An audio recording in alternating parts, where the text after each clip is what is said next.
Working at a gas station might not sound like anyone's version of a dream job, but if you're hoping to become a veterinary assistant, it'd be nice to be able to study at work. That's what I thought 3 years ago when I got this job. My name is Cooper, and I found out how strange this place really is my first night at the gas station. I needed a job to be able to pay for my first semester of classes at the local community college. I was driving around when I saw the Help Wanted sign in the window of a run-down old gas station. Milton's Gas and Convenience Store was a few miles outside town on the edge of a small national forest. I'd never seen it before, but then again, I'd only moved here 2 weeks ago. The owner, Milton Jackson, was behind the counter watching a rerun of Supernatural on a small TV. He looked up as the bell hanging over the door jangled. "You here for the job?" He spoke slowly, looking me over. Yeah, how'd you know?" I mumbled. "Tic Tac told me you were coming." "Tic Tac?" I asked.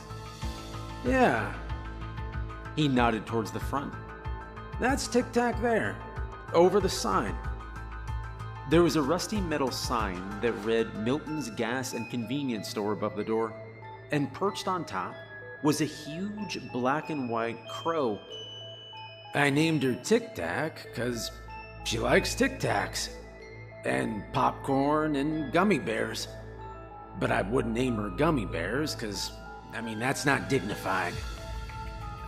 Sure," I mumbled, now starting to wonder if there really was a job. "You able to work nights? If you are, the pay is $20 an hour from 6 at night till 6 in the morning. Sundays off. I take the day shift, that's the busiest. And you take nights. It'll be just the two of us," he said. The thought of making $20 an hour, working in a place that looked like it barely gets 10 customers a week, it seemed like a good deal to me. So without the slightest hesitation, I took the job. I showed up for work the following evening at 5:45.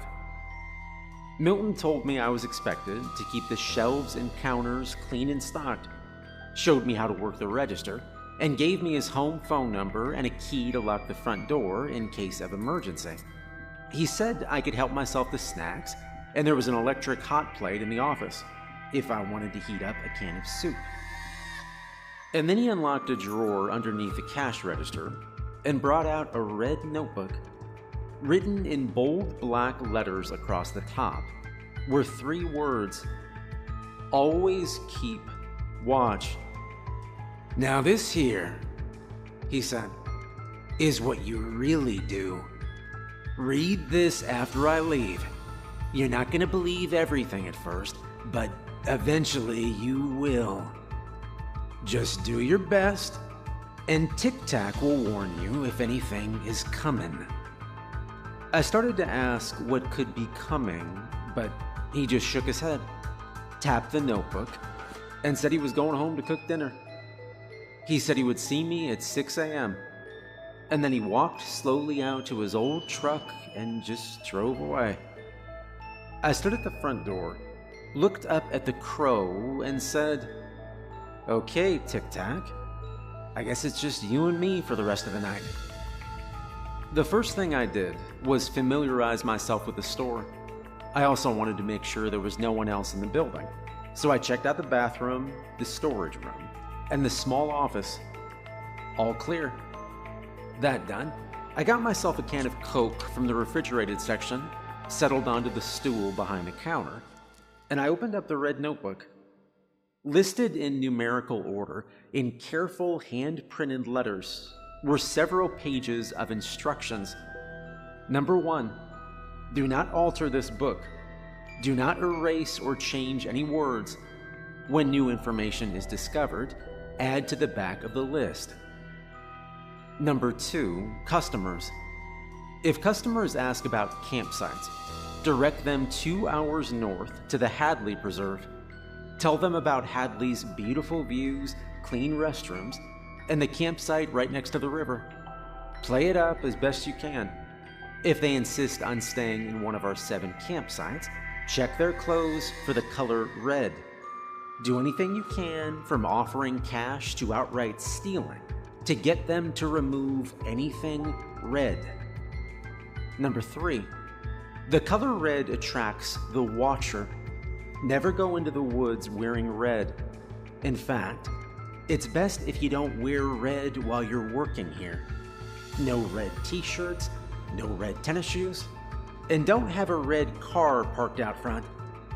He usually never comes this far out of the woods, but better safe than sorry.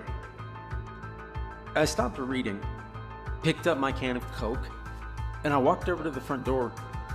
When I stepped out onto the porch, the old boards creaked under my feet. Tic-Tac tilted his head to give me a one-eyed stare. I sighed and walked onto the road. There were no cars in sight. To the left, the road passed through flatland and scrub, weaving its way back to town. 500 feet to the right, the road began to rise into the foothills and disappeared around a sharp curve into thick old-growth forest. This was my time for a decision. Did I stay or did I go? $20 an hour was a lot to give up for such an easy job. Was the old guy crazy? I didn't know, but at least he didn't seem dangerous. I decided I'd give it 2 weeks and see how things went. I'd agreed to this job and I would make the best of it, period. I went back inside, and taking my place behind the counter, I continued reading. Number 4, the crow is an early warning beacon. She will tell you when something's coming. She is never wrong. When you hear her caw, you may expect visitors to arrive shortly. Every morning at dawn, retrieve the stepladder from the storage room and use it to fill Tic-Tac's silver cup. It's at the end of her perch over the door. Fill it to the brim with fresh popcorn and a sprinkling of green Tic-Tacs. That's the only color she likes. This is her payment as guardian of the South Road. Do this every morning, never forget. Number 5, if you see a black and gray German Shepherd out in the road, listen to him. That's old Sarge, and he's here to help when things go bad. Number 6, every 30 minutes, stir the cheese for the nachos. If you don't keep stirring, the cheese will harden into a brick. Number 7, if you ever see green thunder in an approaching storm, get out the flashing hazard lights and the road closed sign from the storage room and shut down the road into the park. Number 8, if the sky over the mountains ever turns a deep purple, this is a code purple. Load all the emergency supplies into the tow truck. It's always parked out back. Then close the road and evacuate all hikers and campers. Search all 7 campsites looking for parked cars. Get the campers and hikers out immediately. Say whatever you have to. Just get every single person out of the park. Number 9, keep the coffee pot full. If it goes below the halfway mark, make a fresh pot. And that was the end of the weird instructions. There were several more pages, but they were mostly scribbled notes. I kept reading until I got to a paragraph titled Possible Weapons in a Code Purple. It read, "The beings may be affected by bright light, but this needs further testing." I closed the notebook. The Watcher, Green Thunder, the color red and color purple, this was completely ridiculous. And more than that, I was getting a little spooked, you know? The sun was setting, and the world, past the bright sodium lights over the gas pump, was getting dark. A loud triple caw nearly made me jump out of my skin. Tic-Tac hopped twice on her perch, gave me a hard stare, and flew off into the night.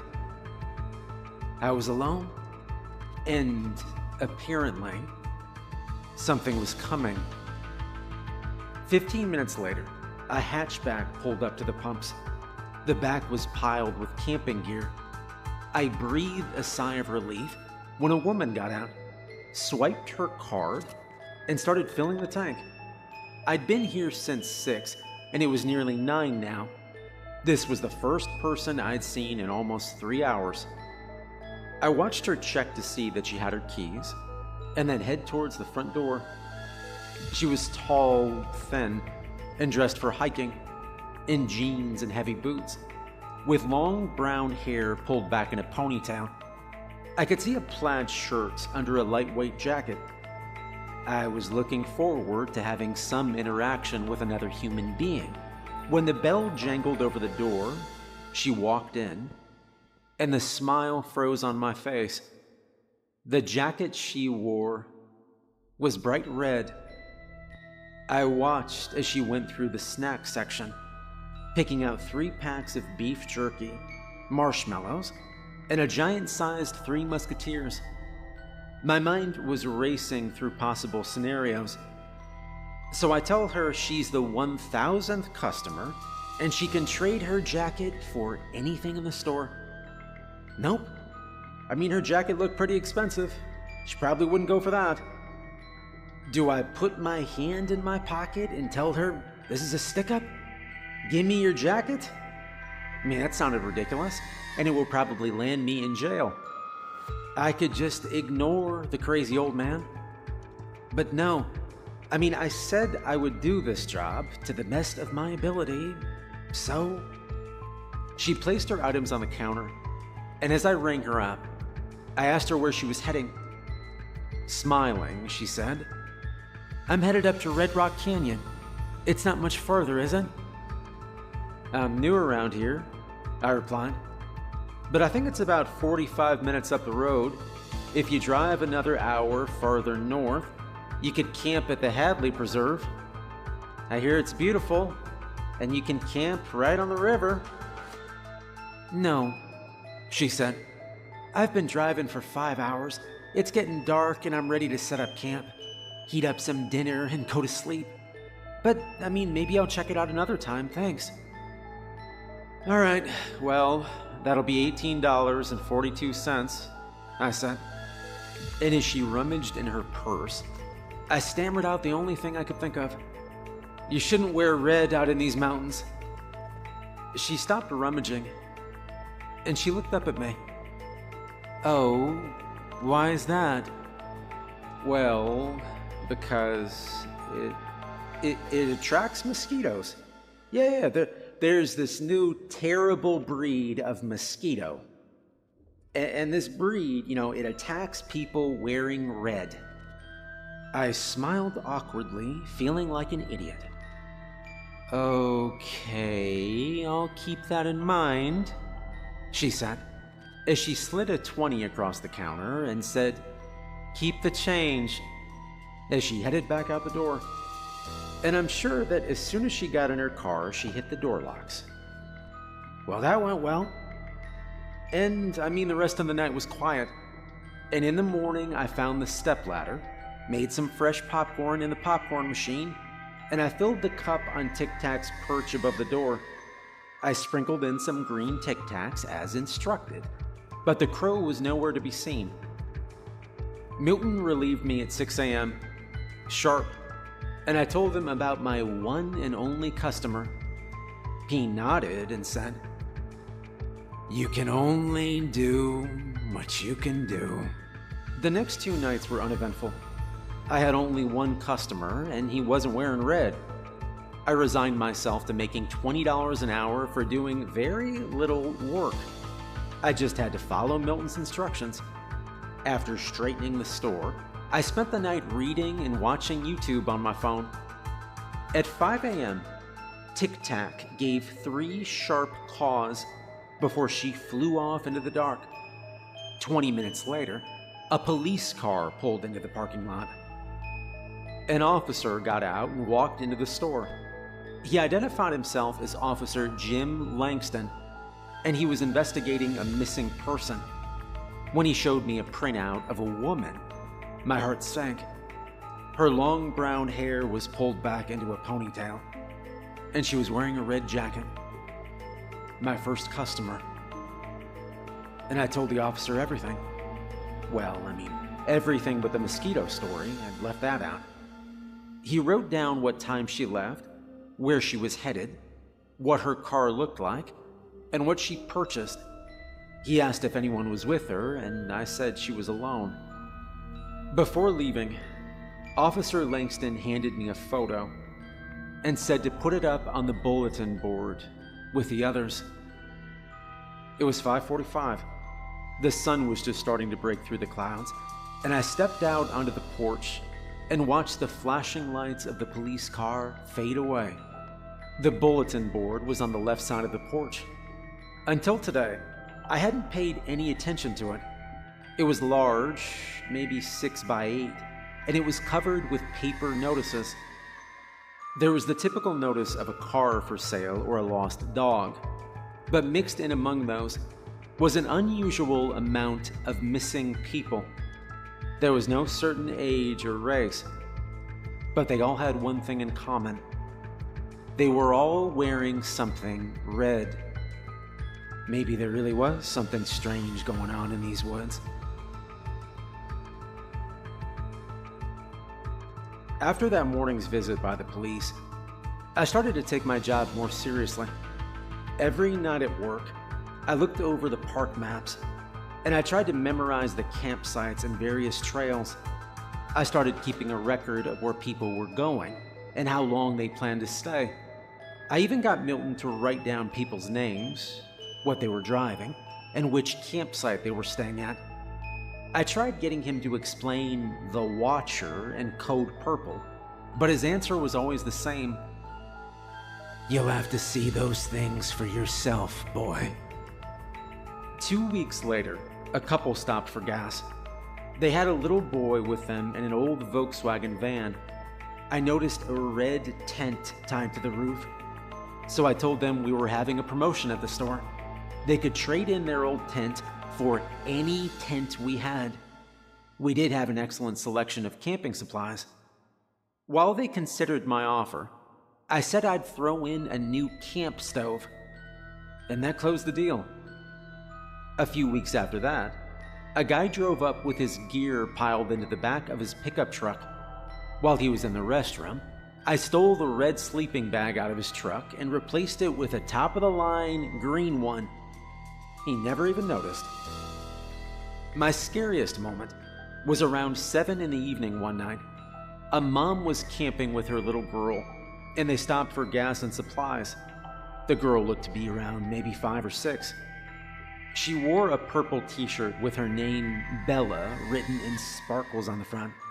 She also wore a pair of little red tennis shoes with white laces. When I found out they were headed up to the Red Rock Canyon, where the last woman disappeared, I panicked.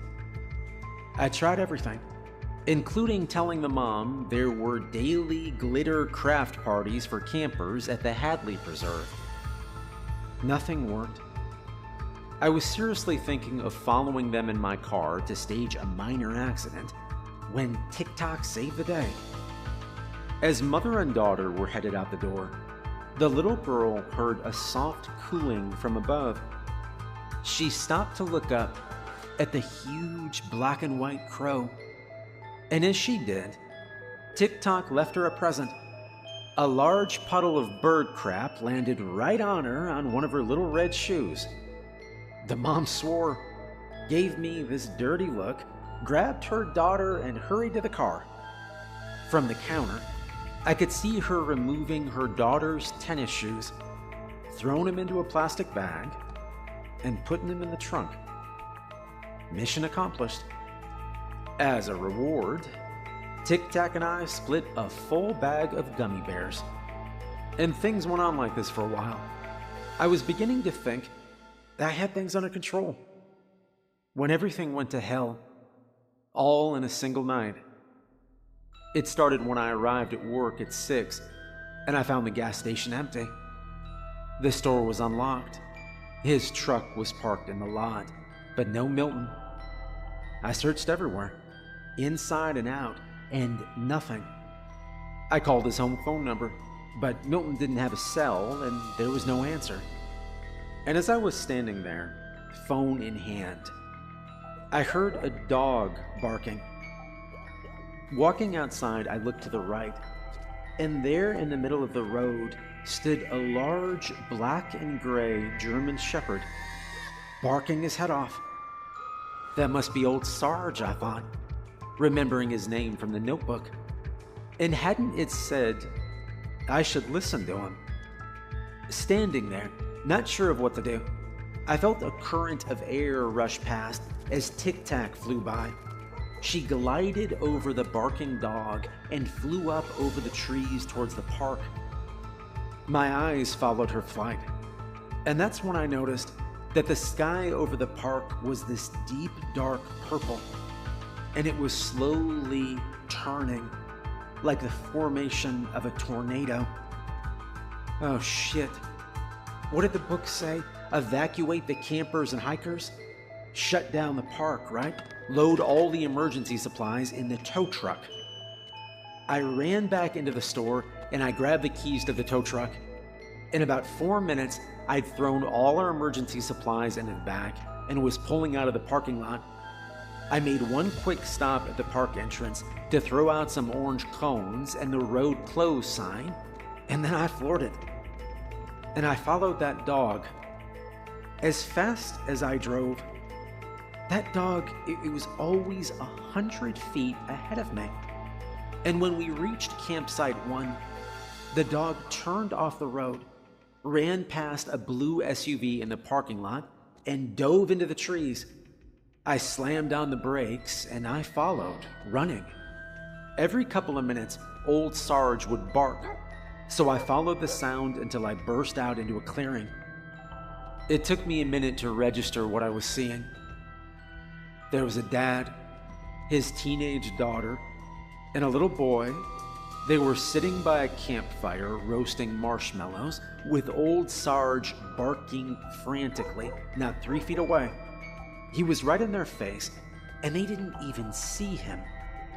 I think maybe the little boy could, because I saw him draw back and move behind his dad.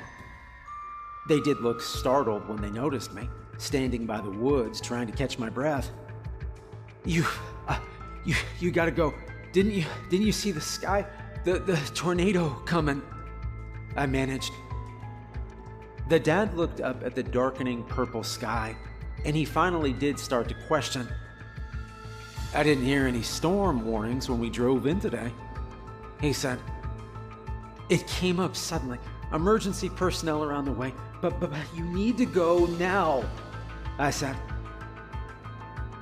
leave everything behind. Take only what you can load in 5 minutes. I have to go warn the other campers. I said. The dad paused, then looked at the kids and nodded. Okay, thanks, he said. He poured water on the fire and started packing up. The dog seemed satisfied. He stopped barking and headed back towards the main road. When I made it back to the tow truck, old Sarge was standing in the middle of the road, just waiting for me. I started up the truck, and I followed. The dog ran right past campsites 2, 3, and 4, which I assumed meant there were no campers or hikers there.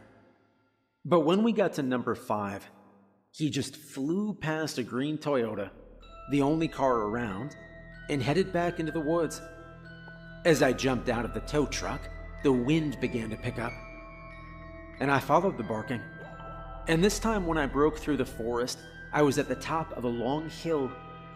At the base of the hill was a river. There was one large tent set up, and I could see 2 adults sitting in camp chairs along the river. A little girl must have been napping inside the tent, because the adults didn't notice when she stepped outside and walked behind it. She was wearing a red sweater, and that's when I saw the ball. A large red plastic ball was moving slowly towards the trees, against the wind. and the little girl was following it. Squinting my eyes, I looked to where she was headed, and from the distance, I could just make out a man standing in the trees. He was dressed in black with a long coat, and it looked like he was wearing an old-fashioned top hat with a bright band of red along the base.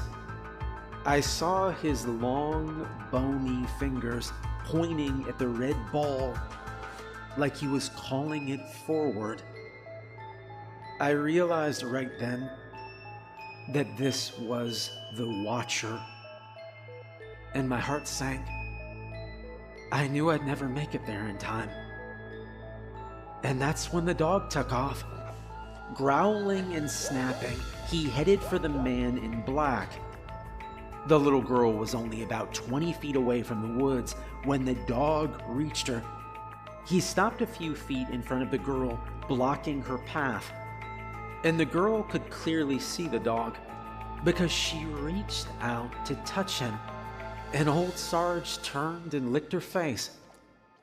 She laughed, and I could see the dog slowly begin leading her back to her parents.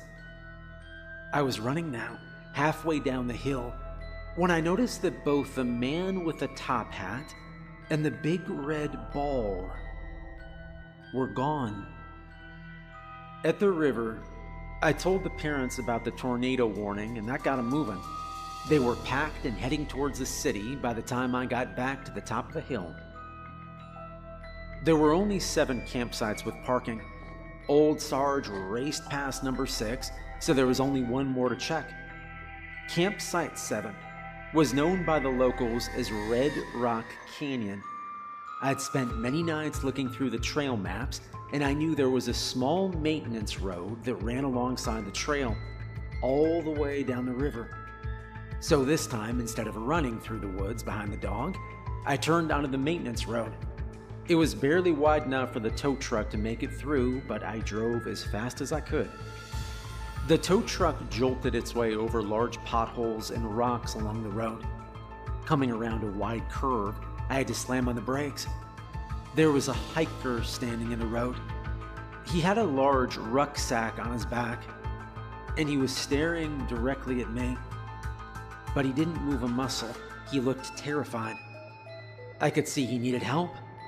My hand moved automatically to the door handle, and that's when I saw something huge move through the trees 10 feet behind him. And I never would have seen it if it wasn't moving. It was at least 20 feet tall, and I could only really see its outline.